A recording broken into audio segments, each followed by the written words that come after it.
ఉర్విల్ పటేల్ గుజరాత్కు చెందిన క్రికెటర్.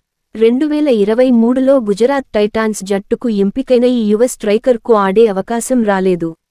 అలాగే ఈసారి ఐపీఎల్ మెగా వేలంలో కనిపించిన 26 ఏళ్ల ఉర్విన్ను ఏ ఫ్రాంచైజీ కొనుగోలు చేయలేదు. ఆ తర్వాత తుఫాన్ సెంచరీతో ఇప్పుడు అన్ని ఫ్రాంచైజీలను పశ్చత్తాపడేలా చేశాడు. దేశవాళీ టీ20 టోర్నీలో సరికొత్త చరిత్ర సృష్టించాడు.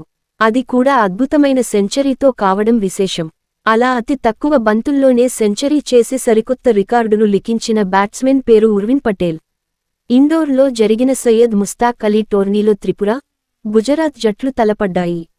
ఈ మ్యాచ్లో తొలుత బ్యాటింగ్ చేసిన త్రిపుర జట్టు నిర్ణీత 20 ఓవర్లలో 8 వికెట్ల నష్టానికి 155 పరుగులు చేసింది.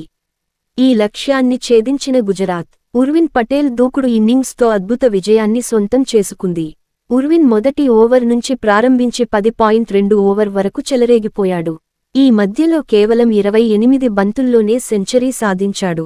చివరకు 35 బంతులు ఎదుర్కొన్న ఉర్విన్ పటేల్ 10.2 ఓవర్లలో 12 సిక్సర్లు, 7 ఫోర్లతో అజేయంగా 113 పరుగులు చేసి గుజరాత్ జట్టు బౌలర్లపై చెలరేగిపోయాడు. విశేషమేమిటంటే ఈ తుఫాన్ సెంచరీతో టీ20 క్రికెట్లో అత్యంత వేగంగా సెంచరీ సాధించిన భారత ఆటగాడిగా ఉర్విన్ పటేల్ రికార్డు సృష్టించాడు.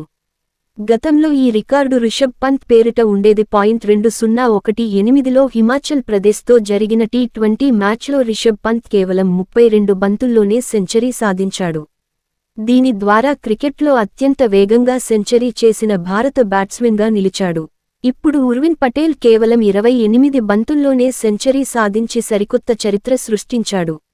అయితే టీ20 క్రికెట్లో ఫాస్టెస్ట్ సెంచరీ చేసిన ప్రపంచ రికార్డును మాత్రం బద్దలు కొట్టలేకపోయాడు. ఈ రికార్డు జాబితాలో సాహిల్ చౌహాన్ అగ్రస్థానంలో ఉన్నాడు. 2024లో ఎస్టోనియా తరపున ఆడిన సాహిల్ సైప్రస్పై కేవలం 27 బంతుల్లోనే ఈ ప్రపంచ రికార్డు సెంచరీ సాధించాడు. ఇప్పుడు 28 బంతుల్లో సెంచరీ చేసిన ఉర్విన్ పటేల్ ఈ ప్రపంచ రికార్డు జాబితాలో 2వ స్థానాన్ని ఆక్రమించాడు.